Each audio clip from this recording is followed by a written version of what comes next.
오늘의 사연 시작하겠습니다. 안녕하세요. 제가 잠깐 일 때문에 해외에 거주하게 되었던 적이 있습니다. 그때 있었던 일이고 저한테는 아직도 잊을 수가 없는 기억이에요. 제가 예전에 다녔던 회사는 규모가 그렇게 크지 않은 중소기업이었습니다. 그런데 회사에 문제가 조금 있던 회사였던 거예요. 저는 그런 것도 모르고 그냥 다니고 있었습니다. 어느 날 평소처럼 출근했는데 회사 문은 잠겨 있고 수많은 사람들이 저를 찾아와서 사장 어딨냐고 하면서 제 멱살잡이까지 하는 겁니다. 알고 보니 사장은 투자금 명목으로 사람들한테 돈을 뜯어내다가 그 돈을 들고 해외로 날라버린 상태였어요. 뭐 다들 그렇겠지만 그렇게 예상치도 못하고 저는 실업자 신세가 되고 말았습니다. 회사가 월급도 많은 편이 아니었는데 심지어 투자자들이 투자금 뺏긴 것 마냥 저도 제 월급이 몇 달치가 밀려 있었거든요. 실업자가 된 것도 서러운데 돈까지 떼이고 이 얼굴 한번 본 적도 없는 투자자라는 사람들한테는 멱살 잡히고 욕까지 먹으니 정말 그 서러움이 어디 비할 곳이 없었어요. 제가 다녔던 회사가 이력서에 엄청난 경력이 되는 것도 아니고 그렇다고 제 스펙이 제가 원할 때 아무 때나 취업을 할 수 있고 회사를 골라서 들어갈 정도로 좋았던 게 아니었기 때문에 다시 취직을 하려 해도 참 난감하더군요. 평소처럼 구인 광고 사이트를 돌아다니면서 이 회사 저 회사 둘러보고 있었는데 미국에 있는 한 회사에서 올려놓은 구인 광고를 보게 되었습니다. 영어를 할 줄 모르니 여태 해외에 있는 회사는 관심도 가져본 적 없는데 그날따라 호기심 때문에 눌러보게 되었어요. 그런데 입사하면 초봉이 3천만 원 후반대더군요. 눈이 돌아가는 액수였습니다. 그때는 뭐 아무것도 모르니 비교할 수 있던 건 제가 먼저 다니던 회사밖에 없었어요. 둘 다 경력 없이 들어가는 회사인데 제가 다닌 회사가 주는 월급의 2배 정도를 주는 거였어요. 당연히 관심이 생기더라고요. 취업 조건의 영주권은 경우에 따라 도와줄 수 있고 독신자를 위한 전용 숙소도 마련이 되어 있다고 합니다. 결혼한 사람이라면 숙소는 마련해주지 못하지만 집세를 얼마 도와준다는 말도 적혀 있었어요. 이보다 더 좋은 조건이 어디 있겠나 싶었습니다. 그땐 진짜 아무것도 몰랐거든요. 그게 절대 좋은 조건이 아니라는 걸요. 영주권은 과정에 필요한 모든 비용을 제가 내야 돼서 배보다 배꼽이 더 컸고 그 당시 한국 연봉에 비해 2배나 되는 금액이었지만 사실 미국에서는 최저시급이나 마찬가지였었어요. 돈을 모을 수는 있었지만 정말 아끼고 또 아껴야만 했습니다. 아무튼 미국 가는데 준비했던 과정이나 이런 이야기들은 중요한 게 아니니 생략하겠습니다. 결국 제 스스로 미국에 갔다는 사실이 중요한 거죠. 그렇게 제 돈 주고 비행기표까지 사서 미국으로 떠났고 취직 준비하면서 계속 연락을 나누던 부장이라는 사람을 공항에서 만나게 되었습니다.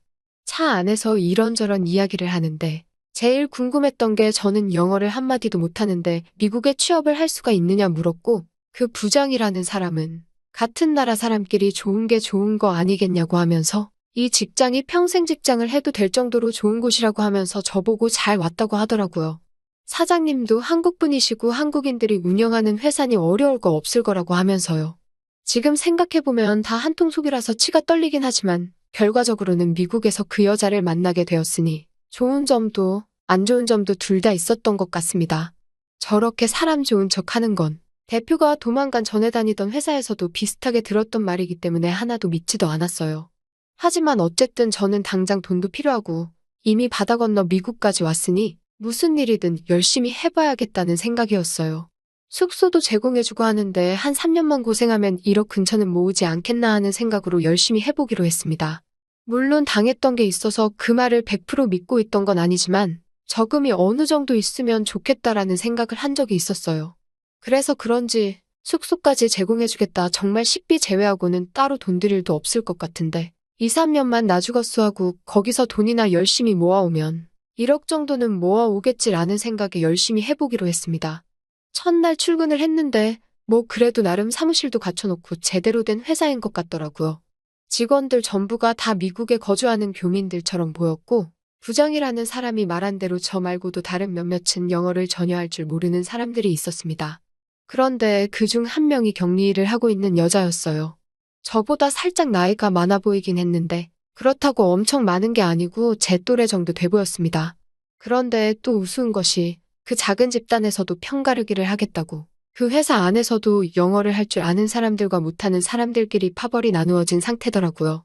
영어를 배워야겠다는 열망도 그다지 없던 편이라서 저는 자연스럽게 영어를 못하는 사람들 그룹과 어울리기 시작했고 그 격리 일을 하고 있다던 여자와도 자연스럽게 친해지게 되었습니다. 그때 대화를 주고받으며 그녀가 저보다 4살이 많은 36살 여자라는 걸 알게 되었습니다. 아이 2명을 키우고 있는 애엄마였고 남편은 한국에서 일하면서 돈을 보내주고 있다네요. 자식 교육 때문에 왔다고 들었는데 그 당시에 환율이 한번 엄청 올랐던 적이 있어요. 그때 남편이 송금하기 힘들다고 하여 하는 수 없이 그녀가 취직을 하게 되었는데 그때 취직을 한 이후로 일도 손에 맞는 것 같아서 계속하고 있다는 말을 들었습니다. 혼자 애 키우느라 고생이 많은지 매일 화장기도 하나도 없이 출근을 하고 옷은 세탁기를 돌려놓고 대충 개어놓은 건지 구김이 심했습니다. 그래도 그런 지쳐 보이는 모양새에도 그녀의 얼굴은 봐줄 만한 편이었고 애엄마라고 하기에는 군살도 하나도 없고 딱 보기 좋은 모습을 하고 있었어요. 정말 하나도 꾸미지 않고 있는데도 자연스럽게 예쁘다는 느낌을 받았습니다. 그래도 이 아줌마는 저랑은 다르게 퇴근 후에는 저녁 시간을 활용해 어학당 같은 곳을 다니면서 영어를 배우려고 했다는 겁니다. 애들 교육도 있고 하다 보니 영어가 필요한 순간이 온 것 같다는데 시간이 부족해서 그런지 영어가 많이 늘지는 않았다고 했어요.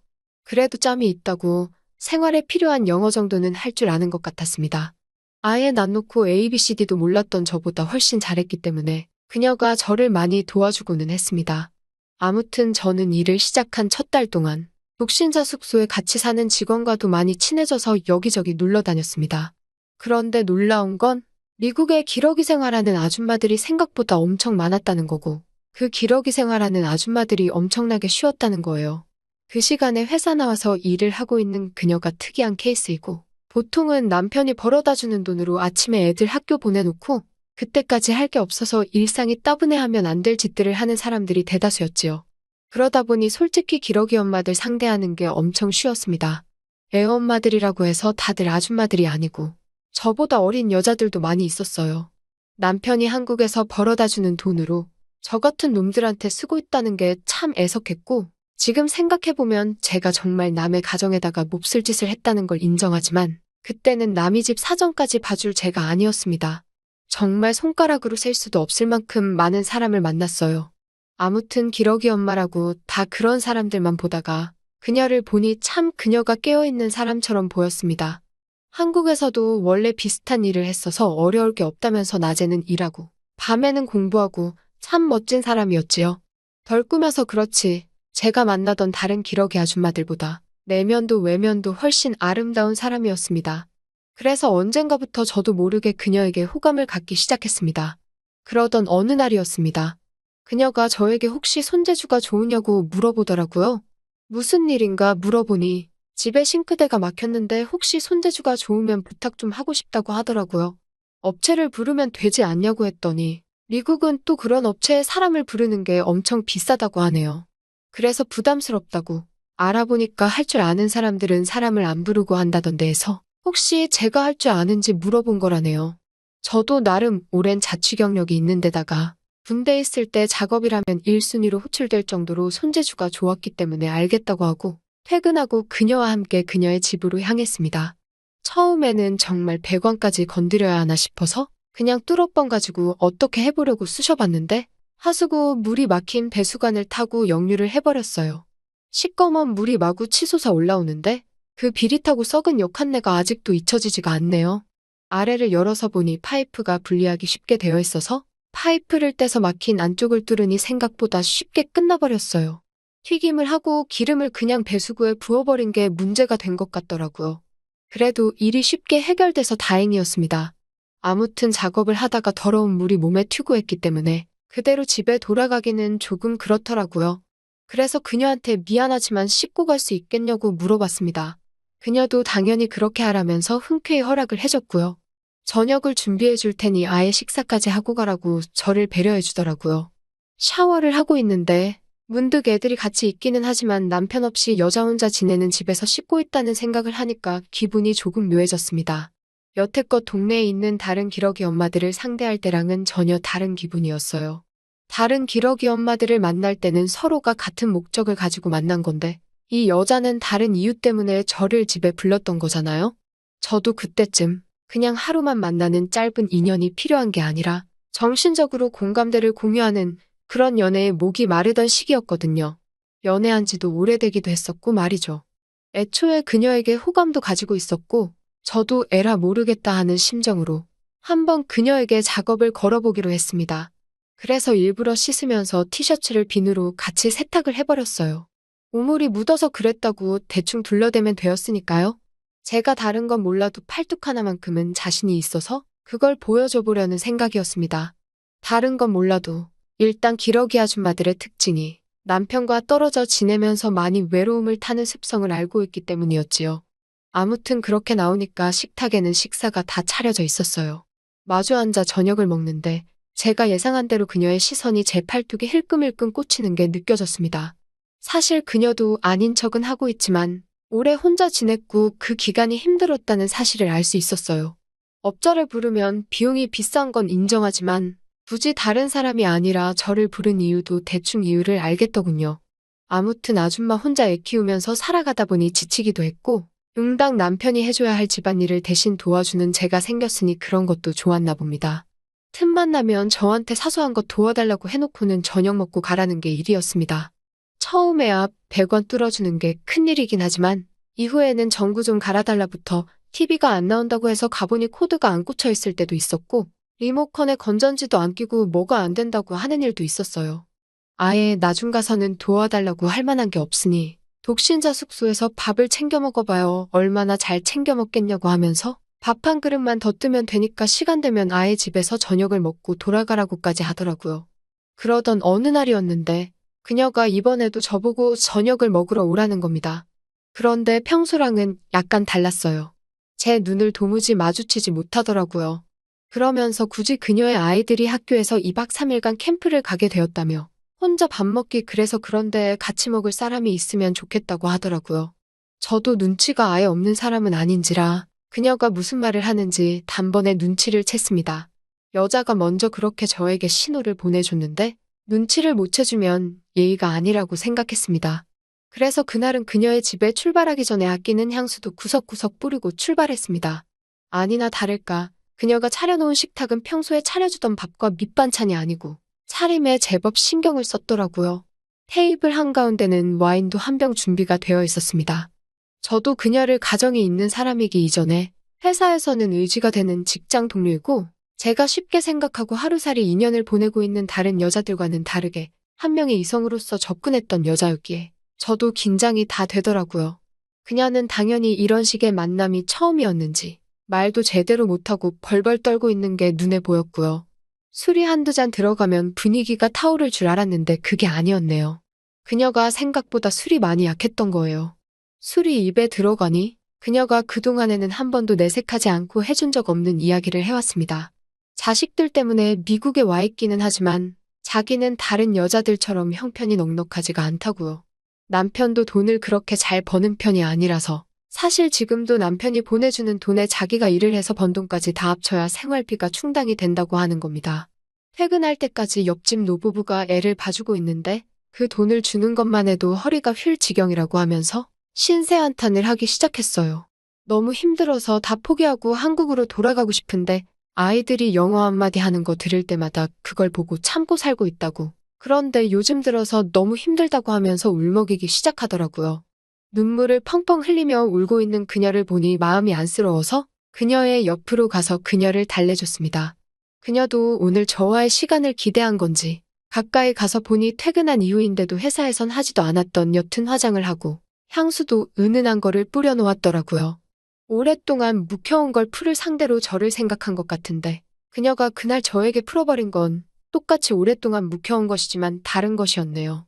하지만 그날을 전후로 해서 우리 둘의 사이는 급속도로 가까워지게 되었습니다. 그녀도 저를 더 의지하게 되었고 얼마 안 있어서 저는 독신자 숙소를 나와서 그녀의 집에서 함께 지내게 되었습니다. 그녀의 남편에게는 미국에서 생활비가 모자라서 직장 동료인 저에게 월세를 일부 받으며 같이 지내게 되었다는 이야기를 해줬습니다. 그녀의 남편이 그래도 남자가 같이 사는 건 조금 그렇지 않냐고 부담스러워했지만 그녀가 돈이 모자라서 그러는데 어떻게 하냐고 지금 나 의심하는 거냐고 하면서 강하게 나가니 남편도 더 캐묻지는 못하더라고요. 나중에 가서는 아이들도 아버지의 자리가 필요했는지 저를 삼촌이라고 부르면서 잘 따라줬습니다. 그렇게 그녀하고는 제가 목표한 3년을 채울 때까지 거의 부부나 다름없이 함께 살았어요. 사실 그녀와의 추억은 정말 잊을 수 없는 아름다운 추억입니다. 그때는 그녀가 남편이 있는 걸 알면서도 연애를 시작했고, 저는 그동안 그 사실을 망각할 만큼 진심으로 그녀를 사랑했었거든요. 부부처럼 다투기도 많이 다퉜지만 서로 많이 아껴줬습니다. 제가 한국에 돌아갈 때가 되면서 그녀는 결국 제가 아닌 한국에 있는 남편을 택했지만요. 저도 그때서야 제가 큰 잘못을 저질렀다는 걸 깨달았습니다. 한국에서 열심히 돈을 벌고 있는 그 남편에게 말이죠. 그녀는 저를 잠시 지나가는 인연으로 생각했는데 저는 그녀의 남편에게서 그녀와 그녀들의 아이들까지 뺏어올 생각을 하고 있었거든요. 저의 착각으로 끝나버렸긴 하지만요. 그 뒤로 저도 사람을 잘 못 믿게 돼서 독신주의자로 살고 있습니다. 연애는 하고 있기는 하지만 결혼은 하지 못할 것 같아요. 앞으로도 평생 쭉 저 혼자 살겠죠. 하지만 이해합니다. 이건 다 제가 지은 죄이자 지난 날에 대한 업보라고 생각하려고요.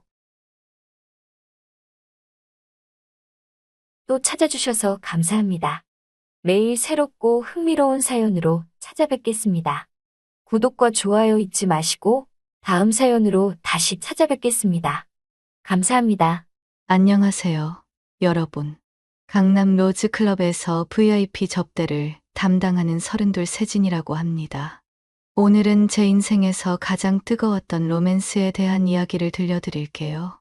그 남자를 어떻게 만났는지, 그리고 지금은 어떤 관계인지까지. 고백하자면 저는 원래 남자를 대하는 게 세상에서 제일 어려운 사람이었어요. 중고등학교 시절 얼굴이 예쁘지 않다는 이유로 보름달이라는 별명으로 불렸거든요. 둥글고 널쩍한 얼굴이 콤플렉스였죠. 교복을 입고 거울을 볼 때마다 왜 나만 이렇게 태어났을까 하며 자책했던 기억이 아직도 선명해요. 그 시절 유일한 친구가 박지연이었어요. 그 애도 저처럼 외모 때문에 따돌림 당했죠. 근데 성격은 정반대였어요. 저는 조용하고 내성적이었던 반면 지연이는 세상에 대한 분노로 가득 찬 아이였거든요. 예쁜 애들만 대우받는 세상. 우리는 구석에서 살아야 해. 이런 말을 자주 했어요. 대학 들어가고 아르바이트비 모아서 눈과 코 수술했어요. 극적인 변화는 아니었지만 사람들 반응이 달라지더라고요. 특히 남자들이요. 갑자기 길거리에서 번호 물어보는 남자들이 생기고 소개팅도 들어오기 시작했죠. 처음엔 어색했어요. 이게 다 가짜인데. 그런 생각도 했고요. 첫 남자친구는 동아리 선배였어요. 한 달 만에 헤어졌죠. 너무 순진해서 재미없다는 이유였어요. 그 말을 듣는 순간 뭔가 깨달았어요. 아, 남자들은 예쁘면서도 경험 있는 여자를 원하는구나. 그 후로 저는 조금씩 변했어요. 소개팅에서 만난 두 번째 남자친구는 3달, 세 번째는 2달. 연애 기간이 점점 짧아졌죠. 남자들이 원하는 건 다 똑같더라고요. 겉모습만 다를 뿐. 대학 졸업하고 3년 후 강남의 한 카페에서 우연히 지연이를 만났어요. 놀라웠던 건 지연이도 완전히 달라져 있었다는 거예요. 쌍꺼풀, 코, 턱, 거의 새 사람이 됐더라고요. 세진아, 너 진짜 예뻐졌다. 지연이가 먼저 말을 걸었어요. 너도. 저는 짧게 대답했죠. 근데 행복해? 갑자기 던진 질문에 당황했어요. 뭐? 예뻐져서. 행복하냐고. 그 질문에 바로 대답할 수 없었어요. 행복했나요? 글쎄요.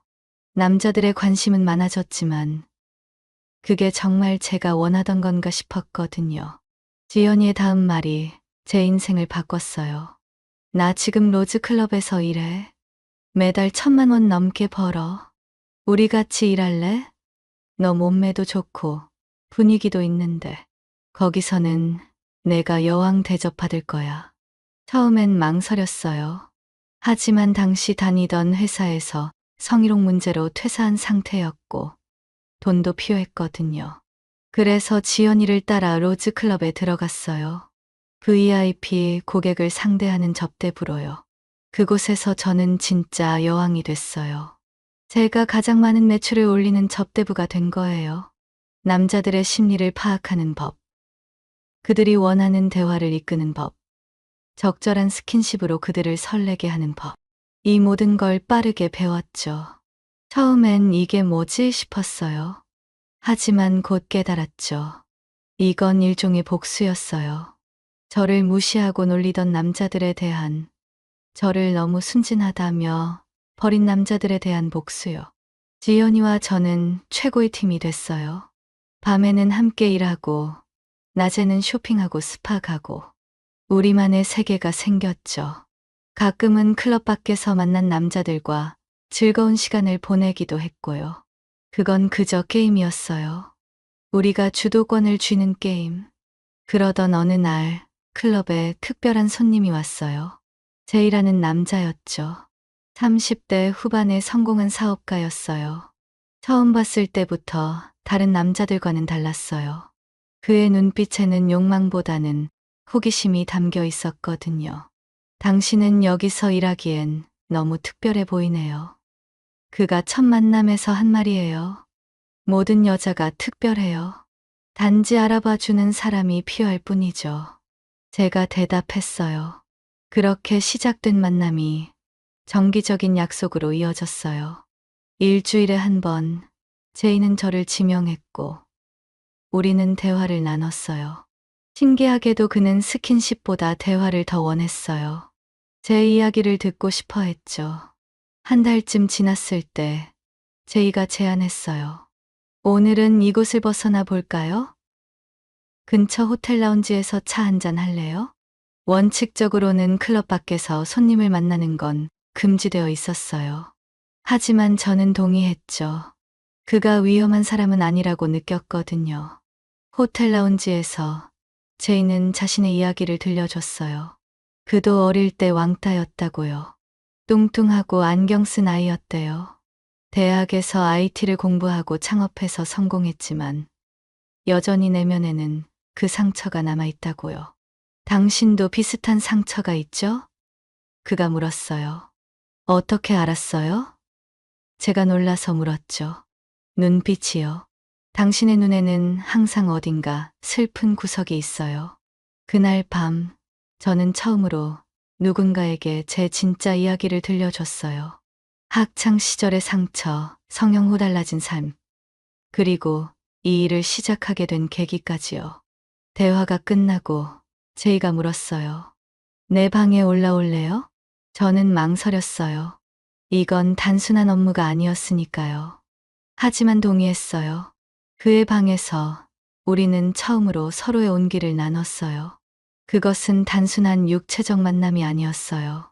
두 개의 상처받은 영혼이 서로를 위로하는 시간이었죠. 그의 손길은 달랐어요.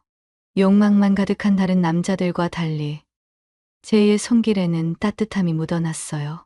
그는 제 몸의 구석구석을 섬세하게 어루만지며 속삭였어요. 당신은 정말 아름다워요. 그 말을 들으며 처음으로 진심으로 그렇게 느꼈어요. 저는 아름다웠어요. 성형 때문이 아니라 그냥 저 자체로요. 그 후로 제이와 저는 정기적으로 만났어요. 때로는 호텔에서, 때로는 그의 집에서요. 우리의 관계는 점점 깊어졌어요. 단순한 육체적 관계를 넘어 영혼의 교감이 있었죠. 어느 날 제이가 제안했어요. 이 일 그만두고 나랑 같이 살래요? 저는 망설였어요. 이건 단순한 제안이 아니었으니까요. 인생의 전환점이었어요. 그리고 지연이와의 관계도 있었고요. 지연이에게 이 이야기를 했을 때 그녀의 반응은 차가웠어요. 너 바보야? 그 남자 이용해서 돈이나 뽑아내. 다 너 버릴 거야. 하지만 저는 결심했어요.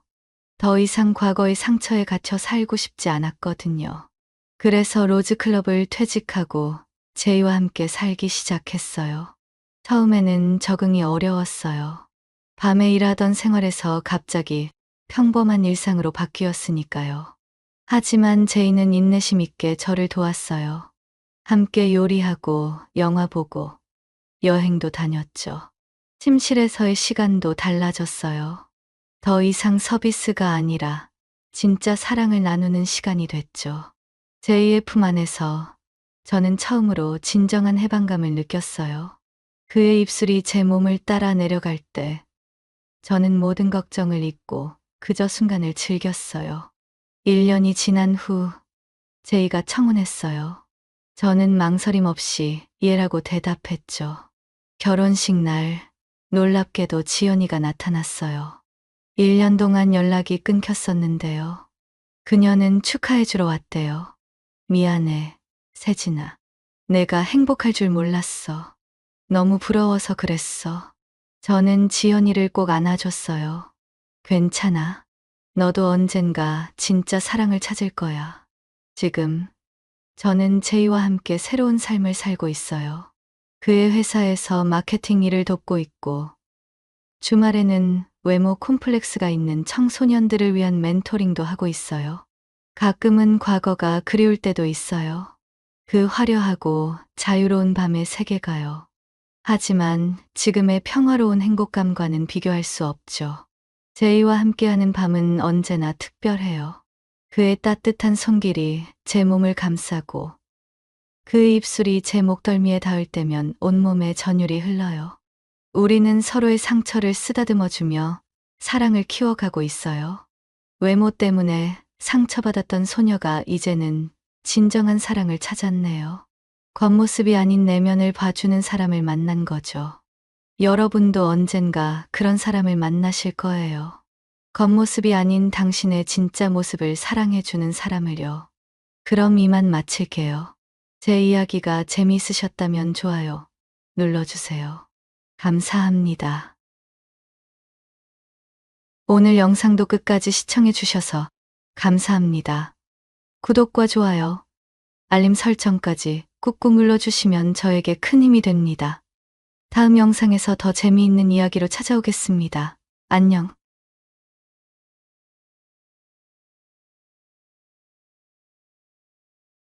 오늘도 레전드 채널을 방문해주셔서 대단히 감사합니다. 시언통크의 감동 눈물 레전드 사연 바로 시작하겠습니다. 안녕하세요.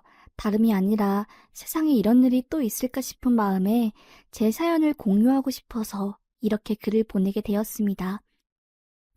저는 20대 시절 대학을 졸업하고 부산에 내려가 전공을 살려 일을 하고 있었어요. 공대 출신이었고 그곳에 제가 정말 가고 싶어 했던 기업이 있었기에 타지였지만 입사하게 되었습니다. 정말 주 8일처럼 월화수목금토일 일하고 일요일 넘어 새벽이 되는 월요일까지 연속으로 일했으니 1년이 넘어갔을 때 번아웃이 오더라고요. 무기력해지고 마음이 힘들고 원래 굉장히 밝고 명랑했던 제가 회사 일에 치여 아무것도 못하니 힘들었습니다. 그때 부장님께서 제가 지친 것을 눈치챘는지 이번 연휴에 연차 쫙 써서 한 일주일 쉬고 오라고 하시더라고요. 그래도 제가 신입인데 프로젝트에서 큰 성과를 냈으니까 쉬고 오라고 해주신 것 같아요. 전 연차를 내고 한 이틀 집에서 잠도 푹 자고 영화도 보면서 자유를 만끽했네요. 그런데 외향적인 제가 3일째 집에 있으니 삭신이 쑤시고 뻐근하대요. 서울 살던 제가 친구 한 명 없는 부산에 내려와 있으니 어디가 맛집인지도 모르고 명소인지도 모르고 사는 것도 아닌 것 같아 집에서 나와 그냥 정처 없이 동네를 막 걸었어요. 해운대도 가보고 바닷가에서 혼자 모래도 밟으면서요. 그러다 근처에 맛있는 해물칼국수 집이 있다고 하길래 찾아갔는데 보니까 폐점된 겁니다. 아, 짜증나. 지도 보고 열심히 찾아오는데 왜 폐점이야. 그냥 편의점에서 우유에 빵 사서 집 가서 먹어야지. 참 나는 운도 안 좋아. 라고 하며 편의점에 들른 뒤 집에 가기 위해 육교 위를 올라가고 있었습니다. 지리를 잘 모르니까 핸드폰을 보며 지도를 보며 계단 위를 올라갔는데 고개를 들어 위를 본 순간 계단에서 내려오는 한 남자가 눈이 절반 정도 감긴 채 비틀비틀 내려오더라고요. 속으로 왠지 넘어질 것 같은데 여기서 넘어지면 계단 구르고 엄청 크게 다칠 텐데 라고 하며 그 남자가 내려올 때까지 괜히 핸드폰을 보는 척 했어요. 혹시 내려오다 넘어지면 내가 잡아줘야겠다 싶은 찰나 그 남자가 정신을 잃고 계단 밑으로 넘어지려고 하는 겁니다. 저는 하면서 팔을 뻗어 넘어지려는 그 남자를 잡았고 그 남자의 무게 때문에 제가 계단에서 약간 넘어지며 무릎이 까졌어요. 그 남자는 그때 눈을 확 뜨며 죄송합니다. 죄송합니다. 감사해요. 너무 죄송해요. 졸리니까 정신이 없어서 넘어질 뻔했어요. 덕분에 살았네요. 죄송합니다. 라고 말하자 저는 아니, 난 괜찮은데 계단 내려올 때부터 아슬아슬해서 지켜봤는데 길 가다가 조는 사람이 어딨어요. 얼마나 피곤하길래. 진짜 조심해요. 여기 육교 계단에서 넘어지면 찰과상에 엄청 큰일 나요. 파상풍 걸려요. 얼마나 잠을 못 잤으면. 병원에서 계속 실습하고 환자 보다 보니까 잘 시간이 없네요. 여튼 감사합니다. 라고 하대요. 인턴인가? 참 고생하네. 안타까운 마음이 들었고 저는 제가 먹으려고 산 편의점 빵, 우유 봉지를 남자에게 건네며 이거 먹고 빨리 가서 쉬라고 한 뒤 후다닥 육교를 건넜습니다. 남자는 괜찮은데 저기요. 저 성함이라도 알려주세요. 라고 하자 전 됐어요. 그냥 그거 먹고 맨정신으로 환자 잘 보살펴주세요. 라고 한 뒤 뛰어갔습니다. 그런데 잠도 못 자고 피곤할 텐데 씻기는 하나 보네. 향수 냄새인가 바디로션 냄새인가 엄청 좋네. 에휴, 병원에서 일하면 다들 힘들지. 라고 생각하며 집에 갔습니다. 원체 오지랖도 넓고 하니 생전 처음 본 사람한테 제 양식을 건네주었네요. 그걸 또 뿌듯하다고 전 속으로 기분 좋아했고요.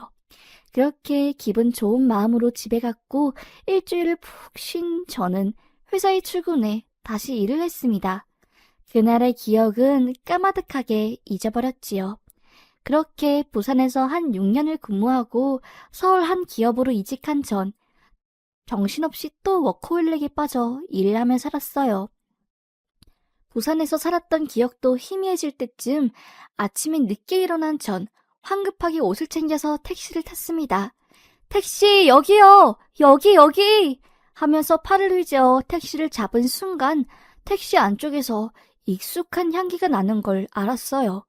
향수와 바디로션을 꽤나 좋아한 저는 이 향이 한국 제품에서 나오는 게 아니란 걸 알았지만 왠지 익숙한 이 냄새에 자꾸 머리가 쓰였습니다. 내가 이걸 어디서 맡았지?